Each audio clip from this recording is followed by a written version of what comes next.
Dinner के बाद जैसे ही मैंने पानी पिया, राहुल ने मेरी कलाई पकड़ ली।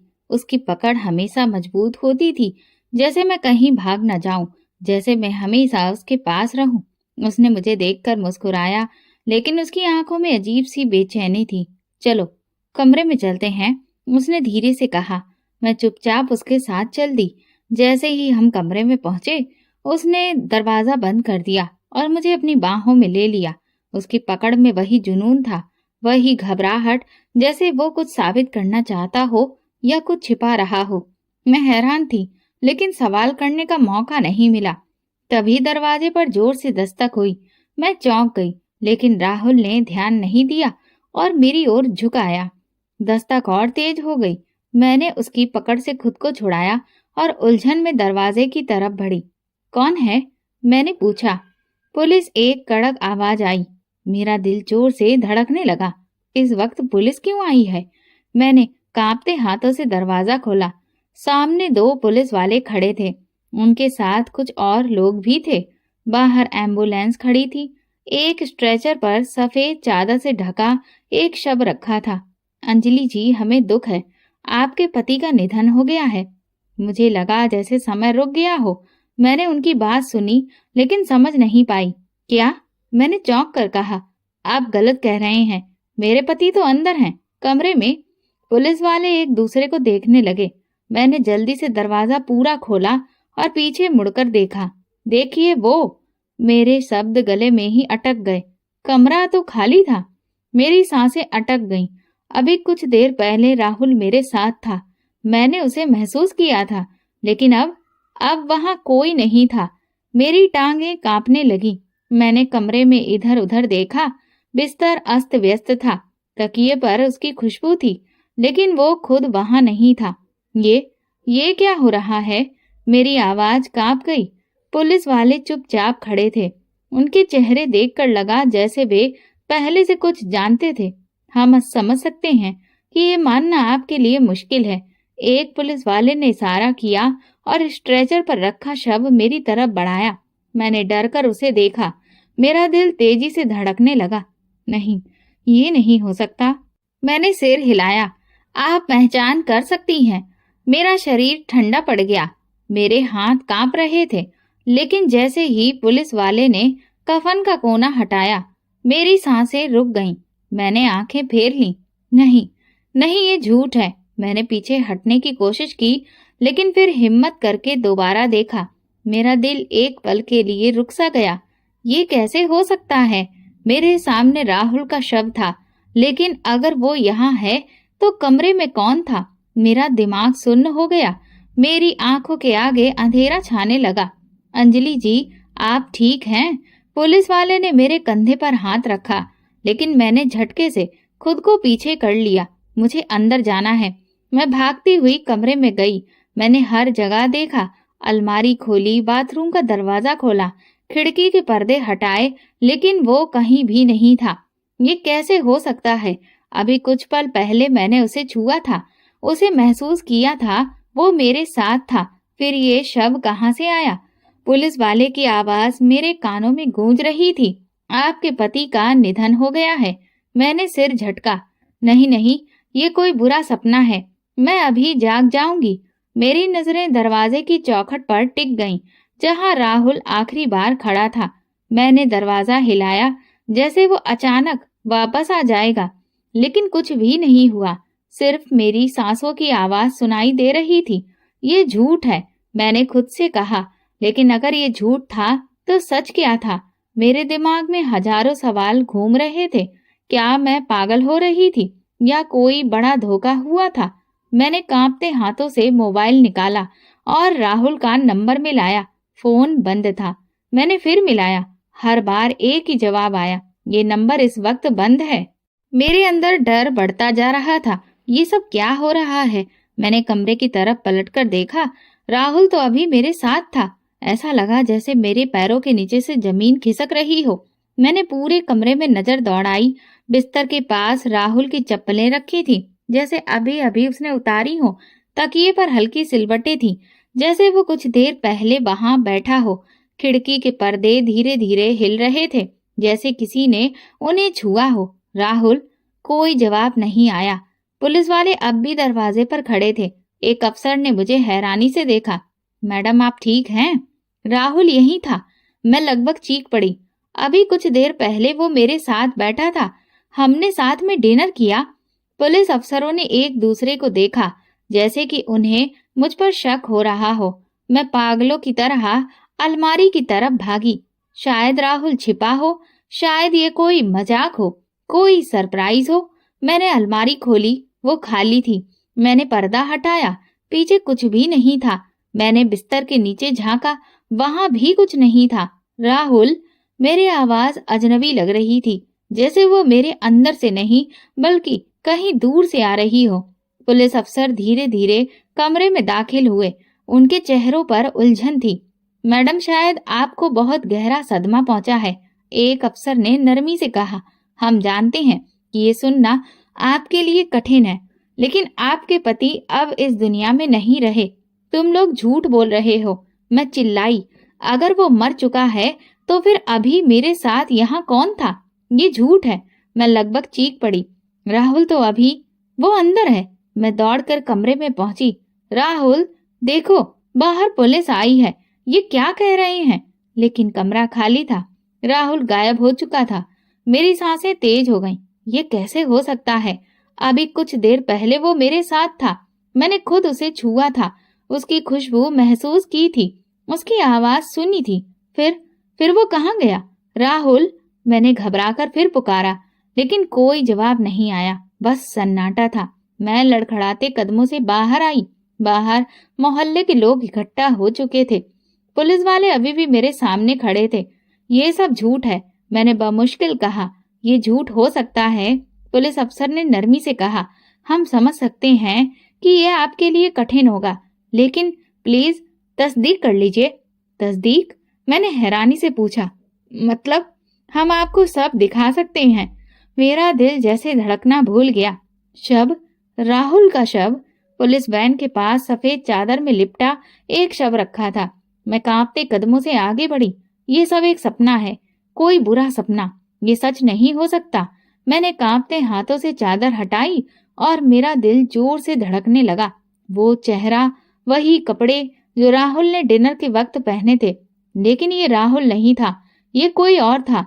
मेरी सांस हलक में अटक गई। ये मेरी आवाज कांप रही थी। ये राहुल नहीं है। पुलिस अफसर चौंक गया। मैडम आप ये क्या कह रही हैं? मैं क्या कह रही थी? क्या मैं खुद भी नहीं जानती थी। मैंने आखिरी बार कमरे की तरफ देखा, फिर उस लाश की तरफ।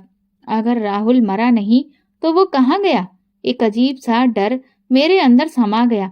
ये राहुल नहीं है। मैंने एक झटके से हाथ पीछे खींच लिया, जैसे किसी जलती हुई चीज को छू लिया हो। ये मेरा पति नहीं है।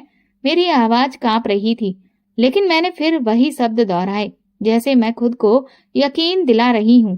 पुलिस अफसर ने हैरानी से मुझे देखा। मेरे चारों तरफ खड़े लोग फुसफुसाने लगे। बेचारी सदमे में है। ये क्या कह रही है? ये कैसे मुमकिन है? किसी डॉक्टर को बुलाना चाहिए। मेरा दिल तेजी से धड़कने लगा। मैडम, पुलिस अफसर ने नरमी से कहा, जैसे किसी बच्चे को समझा रहा हो, हमें यकीन है कि ये आपके पति की लाश है। उनकी पहचान कार्ड और जेब में मिली चीजों से हुई है। ये झूठ है। मैंने गुस्से से कहा, ये राहुल नहीं है। मैं अभी कुछ देर पहले उसे कमरे में छोड़कर आई हूँ। कमरे में? लेकिन वो वहां नहीं था। एक पल के लिए मैं खुद भी उलझ गई। क्या तुम्हें कोई गलतफहमी हो रही है? मेरी ननद रीता भीड़ में से आगे आई।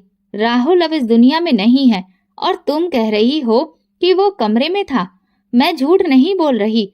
मैं लगभग चिल्ला पड़ी, लेकिन हर चेहरा मुझ पर दया भरी नजरों से देख रहा था, जैसे मैं सच को मानने से इनकार कर रही हूँ। राहुल की माँ, जो अब तक रो रही थी, मेरी तरफ पलटी। अंजलि बेटा, मैं जानती हूँ कि ये बहुत दर्दनाक है, मगर तुम्हें सच को स्वीकार करना होगा। देखो, ये मेरा बेटा है, तुम्हारा पति। ये वो नहीं है। मैंने बेबसी से कहा, ये कोई और है। लेकिन अगर ये राहुल नहीं था तो फिर राहुल कहाँ गया था? पुलिस अफसर ने कुछ सिपाहियों को इशारा किया और वे मुझे सहारा देने के लिए आगे बढ़े, जैसे मैं गिरने वाली थी। मैडम आप सदमे में हैं, बेहतर होगा कि आप अंदर जाकर आराम करें। कल हम फिर आकर आपसे बात करेंगे। नहीं, मैं ठीक हूँ, मैं कोई पागल नहीं हूँ। लेकिन मेरे शब्द गले में अटक गए। मैंने चारों तरफ देखा। हर कोई मुझे ऐसे देख रहा था जैसे मैं पागल हो गई हूँ, जैसे मैं सच को मानने से इनकार कर रही हूँ, या फिर सब मेरे खिलाफ कोई खेल खेल रहे थे। मैं लड़खड़ाते कदमों से घर के अंदर आई। मेरे दिमाग में धुंध छा रही थी। ये सब क्या हो रहा था? राहुल अभी कुछ देर पहले मेरे साथ था। मैंने उसे छुआ था। उसकी खुशबू अभी भी मेरे आसपास थी। उसकी धीमी बातें अभी भी मेरे कानों में गूंज रही थीं। और अब सब कह रहे थे कि वो मर चुका है। नहीं, ये हो ही नहीं सकता। मैंने अपने माथे पर हाथ रखा। दिल तेजी से धड़क रहा था। क्या सच में सब सही कह रहे थे? क्या मैं सदमे में कोई भ्रम देख रही थी? नहीं, मैंने उसे खुद देखा था। मैंने उसके हाथों को अपने चेहरे पर महसूस किया था। तो फिर वो कहाँ गया? मैंने पलटकर अपने ससुराल वालों की तरफ देखा। सब अपने अपने तरीके से दुख जता रहे थे, लेकिन उनके चेहरों पर जो दुख था वो मुझे बनावटी लग रहा था। मेरी ननद रीता मेरे पास आई। उसकी आंखों में नमी थी। चेहरे पर दुख और हमदर्दी का ऐसा भाव था जो मुझे और ज्यादा बेचैन कर रहा था। अंजलि, प्लीज समझने की कोशिश करो। उसकी आवाज नरम लेकिन थकी हुई थी, जैसे वो किसी बच्चे को समझाने की कोशिश कर रही हो। ये सब तुम्हारे लिए आसान नहीं है, मगर हमें इसे सहना होगा। राहुल चला गया है। हमें उसका अंतिम संस्कार कर देना चाहिए। मैंने एक झटके से अपना हाथ उसकी पकड़ से छुड़ा लिया, जैसे उसका स्पर्श मुझे और तोड़ रहा हो। नहीं, मैं लगभग चिल्ला उठी। मेरी आवाज में बेबसी, दर्द और गुस्सा सब मिलकर आ रहे थे। तुम लोग मेरी बात पर यकीन क्यों नहीं कर रहे? मैंने उसे कमरे में देखा था। वो मेरे साथ था। उसने मुझे छुआ था। मेरी आंखों में आंखें डालकर बात की थी। रीता ने गहरी सांस ली, जैसे मेरे शब्दों ने उसके अंदर किसी गहरे दर्द को जगा दिया हो। उसकी आंखों में अफसोस और नरमी और ज्यादा बढ़ गई। उसने धीरे से मेरा हाथ पकड़ना चाहा, लेकिन मैं पीछे हट गई। अंजलि, उसने धीरे से कहा, जैसे हर शब्द तोल कर बोल रही हो। हम जानते हैं कि तुम इस सदमे से बाहर आने में वक्त लगेगा, मगर सच को मान लो। लेकिन वो मरा नहीं है, मैंने जोर देकर कहा। तुम लोग मेरी बात पर यकीन क्यों नहीं कर रहे? रीता ने गहरी सांस ली, अफसोस भरी नजरों से मुझे देखा, जैसे मैं सच में पागल हो गई हूँ। अंजलि, तुम्हारी मानसिक हालत ठीक नहीं लग रही। हमें किसी डॉक्टर को बुलाना चाहिए। ये सुनकर मेरे पैरों के नीचे से जमीन खिसक गई। डॉक्टर? ये सब क्या हो रहा था? तुम सब मुझे पागल साबित करना चाहते हो, है ना? मैंने चारों तरफ नजर दौड़ाई। ये सब कोई साजिश है, कोई खेल। क्यों? लग रहा है कि तुम सब कुछ छुपा रहे हो।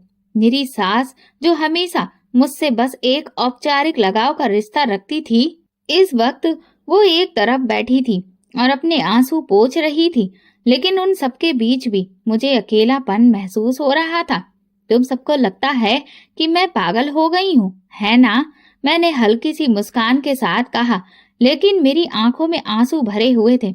नहीं, ऐसा कुछ नहीं है, रीता ने तुरंत कहा, लेकिन उसकी आवाज में वही सहानुभूति थी जो मुझे सबसे ज्यादा तकलीफ दे रही थी। ऐसा ही है, मैंने जोर से कहा।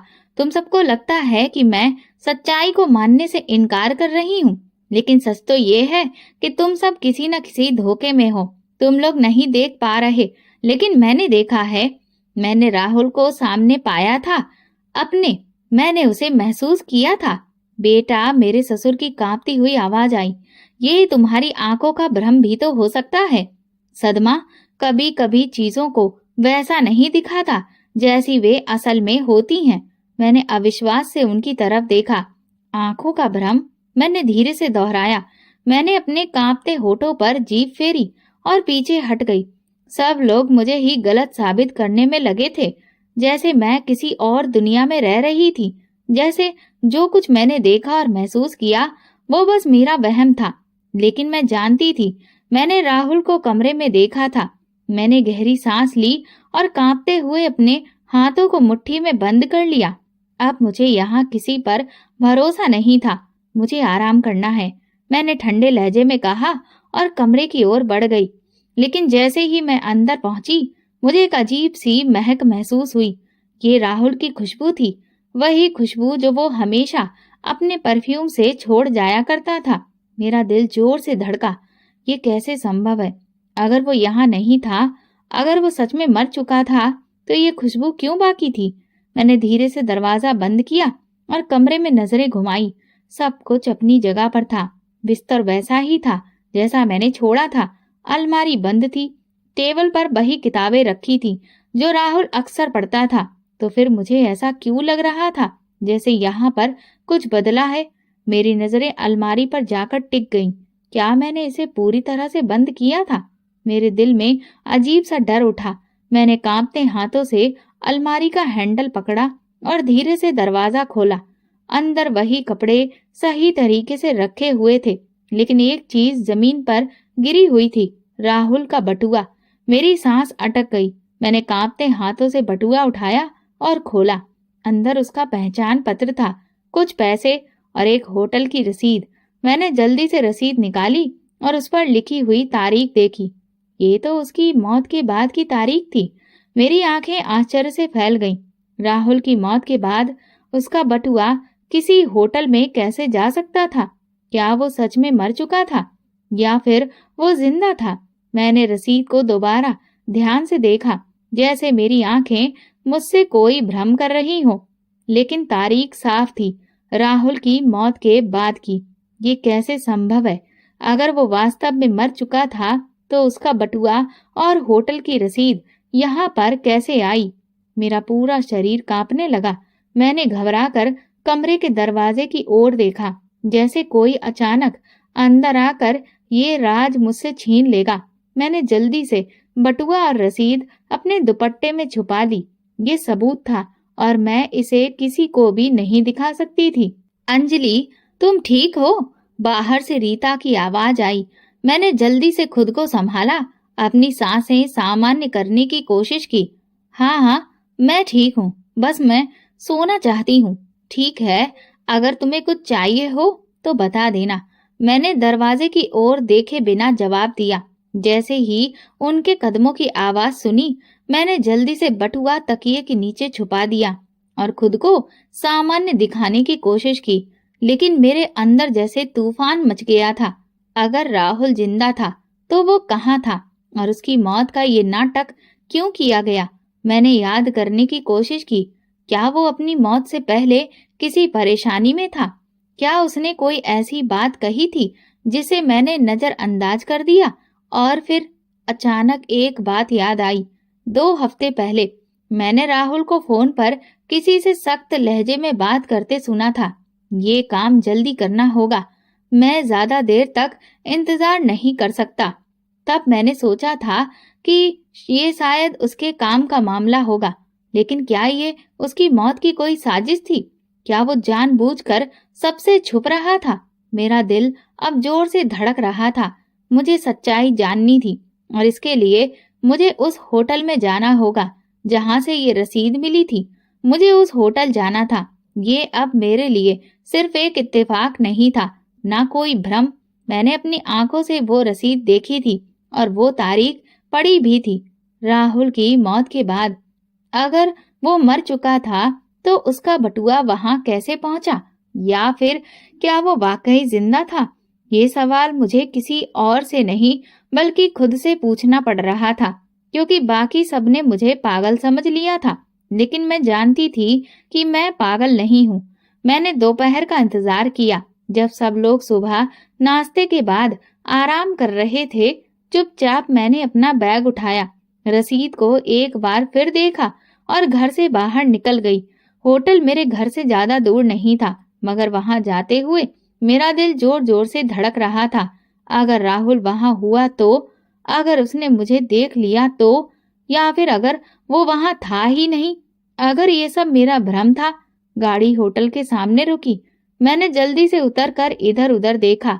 कोई जान पहचान वाला ना हो, कोई देख तो नहीं रहा। होटल बहुत बड़ा नहीं था, बस एक साधारण रिहायशी होटल जहां ज्यादातर मुसाफिर या अस्थायी रूप से रहने वाले लोग ठहरते थे। मैंने अंदर जाकर रिसेप्शन की ओर कदम बढ़ाए। नमस्ते, मुझे एक जानकारी चाहिए। मैंने अपनी आवाज को जितना हो सके सामान्य रखा। रिसेप्शनिस्ट ने ऊपर देखा। जी बताइए। मैंने उसके सामने रसीद रखी।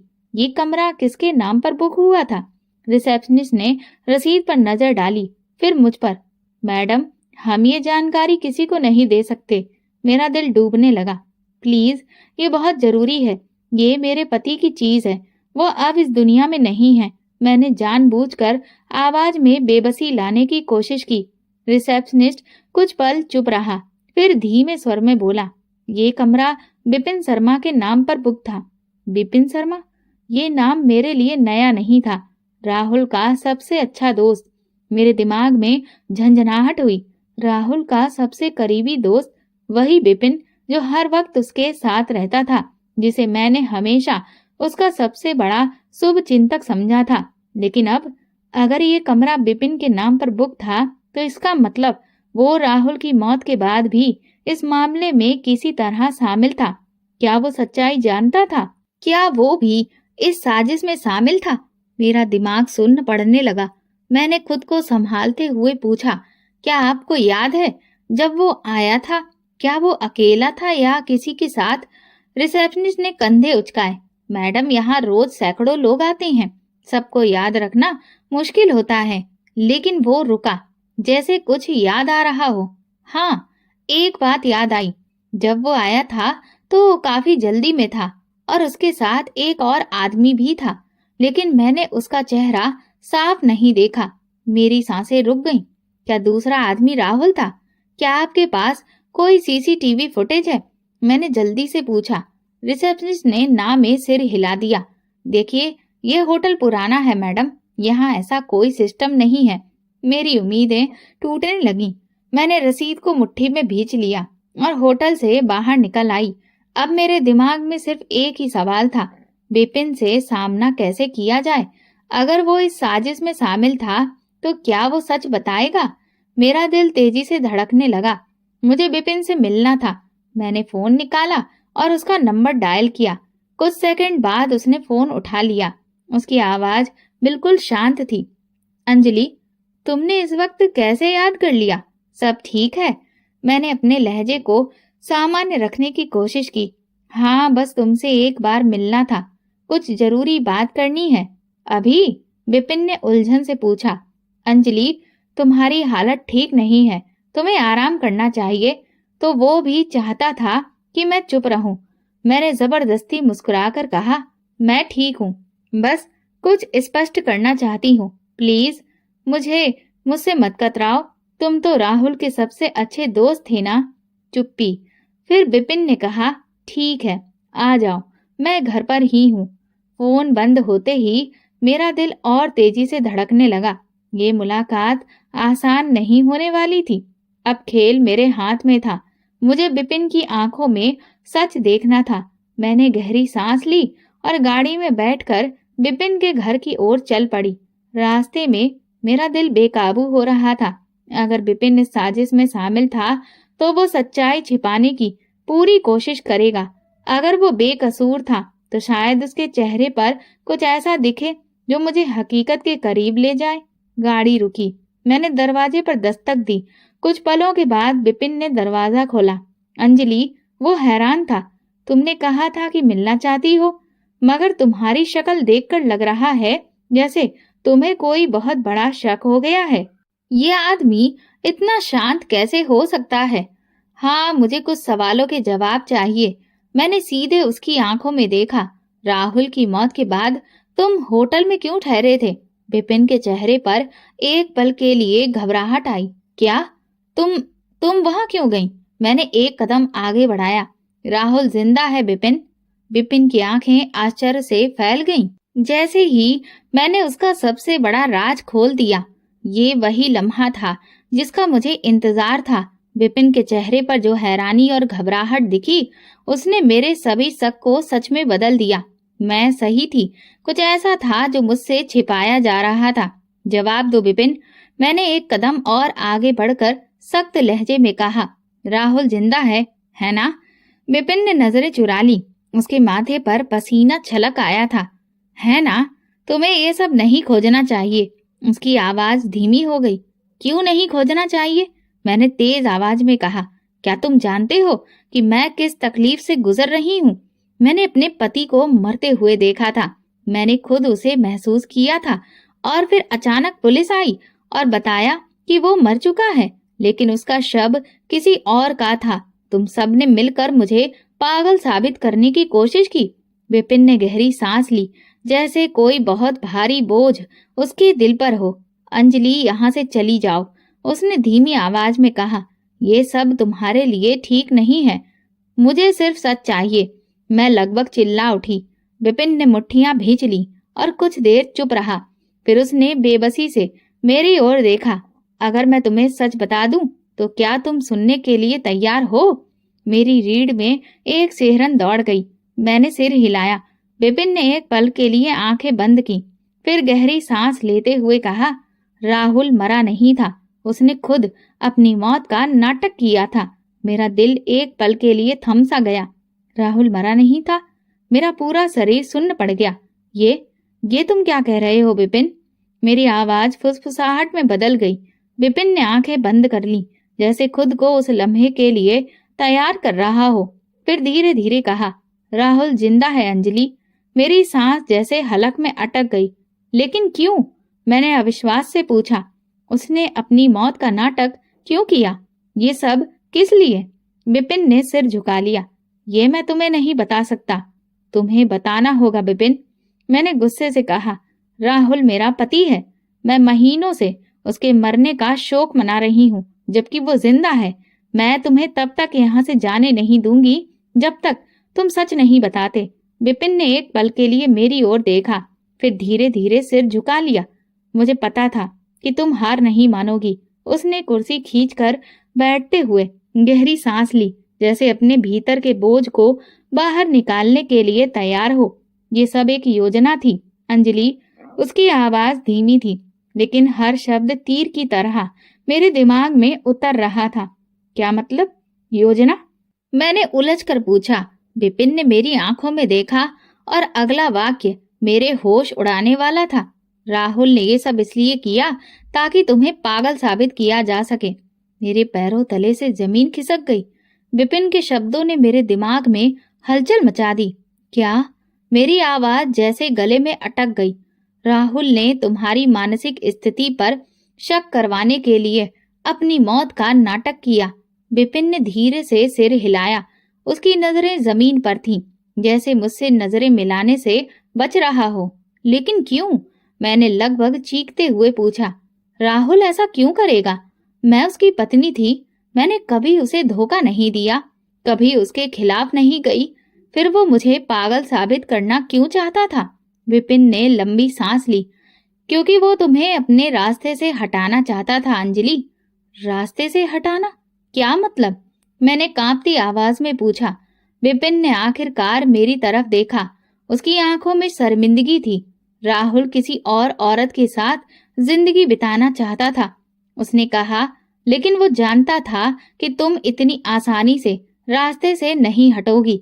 वो तलाक नहीं देना चाहता था, क्योंकि इससे उसकी इमेज खराब हो सकती थी। मेरे दिमाग में हलचल मच गई। तो उसने क्या किया? मैंने मुश्किल से पूछा। विपिन ने मुट्ठियां भींच ली। उसने तुम्हें धोखा दिया। पुलिस, डेड बॉडी, सब कुछ एक योजना थी। उसका मकसद था कि सबको यकीन दिलाया जाए कि तुम सदमे में हो और सच्चाई को स्वीकार नहीं कर पा रही हो। वो चाहता था कि तुम मानसिक रूप से कमजोर पड़ जाओ, ताकि तुम्हें पागल घोषित कर किसी अस्पताल में भर्ती करवा दिया जाए। मेरे पैरों तले से जमीन हिल गई। ये सब उसकी योजना थी।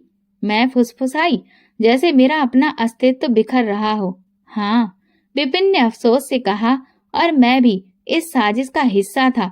लेकिन अब मैं और चुप नहीं रह सकता। तुम्हें सच जानने का हक है। मेरा पति, जिससे मैंने अपनी पूरी जिंदगी जोड़ ली थी, वही मेरी तबाही का कारण था। अब ये खेल खत्म होना चाहिए था। मेरा दिमाग सुन्न हो चुका था। राहुल, मेरा पति, वो आदमी जिस पर मैंने आंखें बंद कर भरोसा किया था, वही मेरी बर्बादी का जिम्मेदार था। ये सब कैसे मुमकिन है? मैंने बेयकीनी से सिर झटक दिया। पुलिस, डेड बॉडी, सब झूठा केस कैसे हो सकता है? विपिन ने गहरी सांस ली। राहुल ने पैसे और रसूख के दम पर ये सब किया है अंजलि। उसने पुलिस को खरीद लिया। पुलिस को खरीद लिया? मैंने गुस्से से कहा। हाँ, वो अफसर जिसने तुम्हें उसकी मौत की खबर दी थी, वो सब जानता था। किसी और की लाश का थी जो अस्पताल में मर चुका था और जिसका कोई वारिस नहीं था। मेरा दिल जैसे मुट्ठी में आ गया। मैंने कांपते हाथों से अपना दुपट्टा कसकर पकड़ा। और अब वो कहाँ है? मैंने धीमी लेकिन दृढ़ आवाज में पूछा। विपिन ने नजरें चुरा ली। मुझे नहीं पता। झूठ मत बोलो विपिन, मैंने गुस्से में कहा। तुम जानते हो कि वो कहाँ है। तुम इस साजिश का हिस्सा थे, तुम्हें सब मालूम है। विपिन ने मुट्ठियां भींच ली और धीरे से कहा, वो इस वक्त देश छोड़ने की तैयारी कर रहा है। मेरी सांसें रुक गईं। क्या? हाँ, विपिन ने अफसोस से कहा। अब जब उसने सबको यकीन दिला दिया है कि तुम मानसिक रूप से ठीक नहीं हो, तो वो किसी भी दिन देश छोड़ सकता है। अब इस खेल को खत्म करना होगा। मैंने ठान लिया। मैं राहुल को ऐसे जाने नहीं दूंगी। मैंने विपिन की तरफ देखा। मेरी आंखों में अब आंसू नहीं थे। तुम मेरी मदद करोगे? विपिन ने मुझे देखा, फिर धीरे से सिर हिलाया। हाँ अंजलि, अब मैं और झूठ का हिस्सा नहीं बनूंगा। राहुल ने मुझे कमजोर समझा था, लेकिन उसे नहीं पता था कि मैं अपनी तबाही का हिसाब लेना बहुत अच्छे से जानती हूँ। राहुल ने सोचा था कि मैं हार मान लूंगी, मगर अब ये खेल उसके हाथ से निकल चुका था। विपिन ने मुझे बताया कि राहुल 1 हफ्ते के अंदर देश छोड़ने वाला था। उसके सारे दस्तावेज तैयार थे, नई पहचान, पासपोर्ट, सब कुछ। वो कभी भी जा सकता था। विपिन ने कहा, अगर तुम्हें कुछ करना है तो जल्दी करो। मुझे वो सारी जगह बताओ जहां वो छुपा हो सकता है। मैंने सख्त लहजे में कहा। विपिन ने थोड़ा सोचा, फिर बोला, शहर के बाहर एक फार्म हाउस है। उसने मुझसे कहा, वहां पर कई मुलाकातें की थी। हो सकता है कि वो अभी भी वहीं हो। मुझे उसे खुद पकड़ना था। मैंने विपिन की तरफ देखा। क्या तुम मेरे साथ चलोगे? थोड़ी झिझक के बाद उसने कहा, हाँ, मैं तुम्हारी मदद करूंगा। अब ये सब खत्म करना होगा। अब मैं शिकारी थी और राहुल मेरा शिकार। रात में मैं और विपिन फार्म हाउस के पास पहुंचे। वहां सुनसान माहौल था, चारों ओर खेत और अंधेरा। गेट बंद था, मगर अंदर हल्की रोशनी दिख रही थी। वो यहीं हो सकता है, विपिन ने धीरे से कहा। मेरा दिल तेजी से धड़कने लगा। मैंने फोन निकाला और पुलिस को मैसेज टाइप किया, यहाँ आ जाओ, मैं तुम्हें राहुल के बारे में सच बता सकती हूँ। मेरे पास ज्यादा समय नहीं था। मैंने विपिन को इशारा किया और हम अंदर चले गए। फार्म हाउस के अंदर खामोशी थी। मैंने धीरे से दरवाजा धकेला।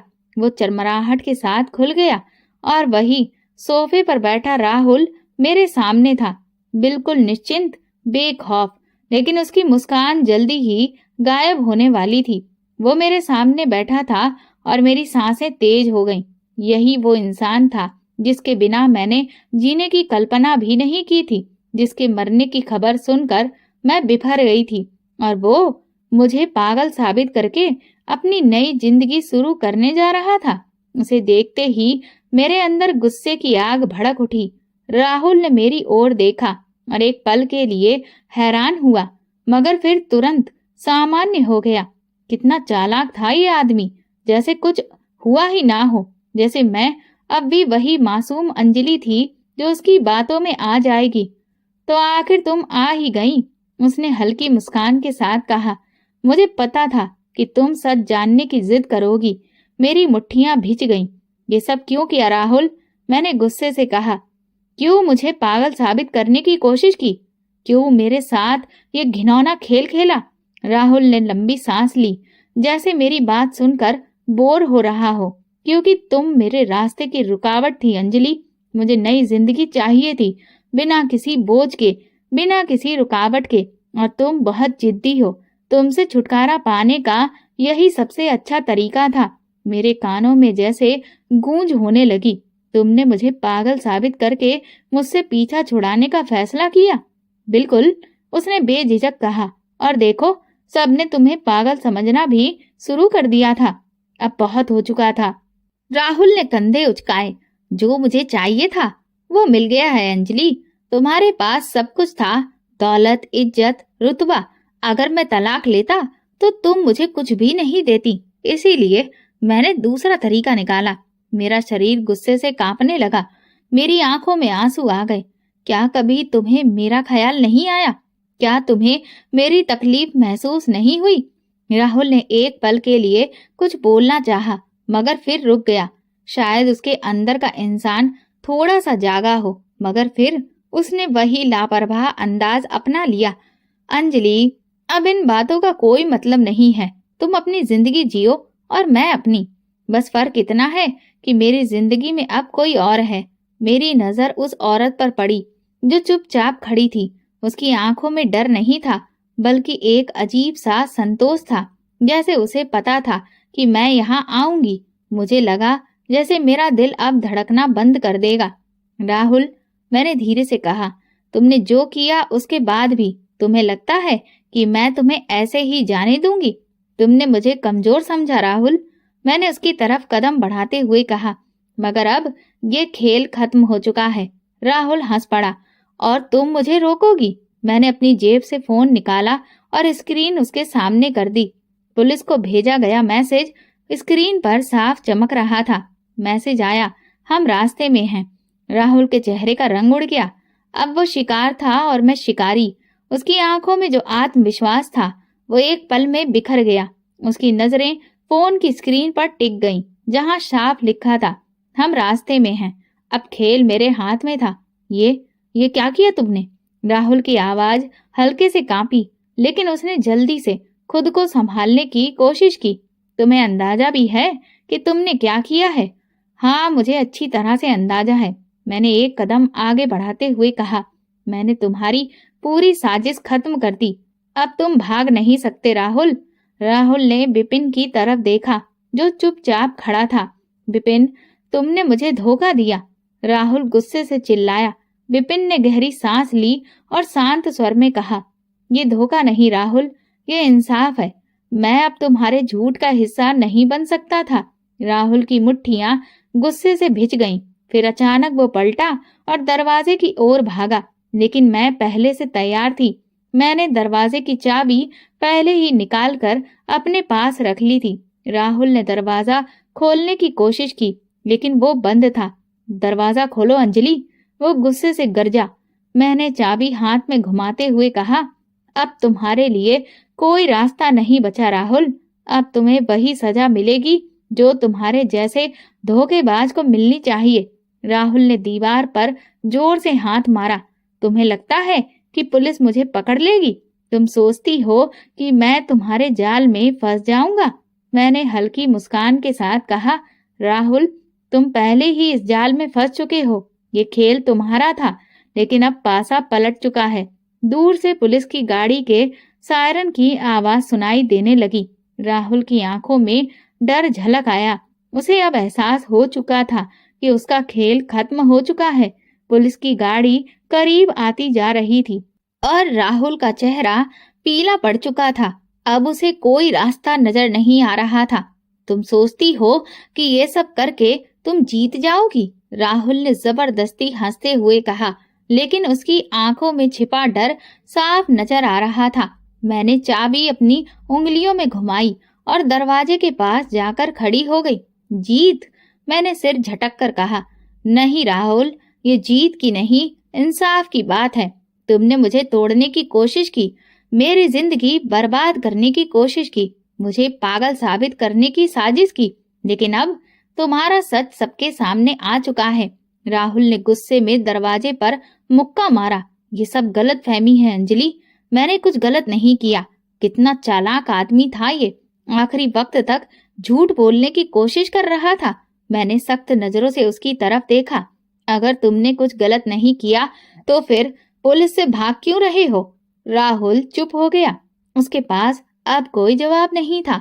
विपिन ने लंबी सांस लेते हुए कहा, राहुल, अब सब खत्म हो चुका है, तुम पकड़े जा चुके हो। तभी दरवाजे पर जोरदार दस्तक हुई।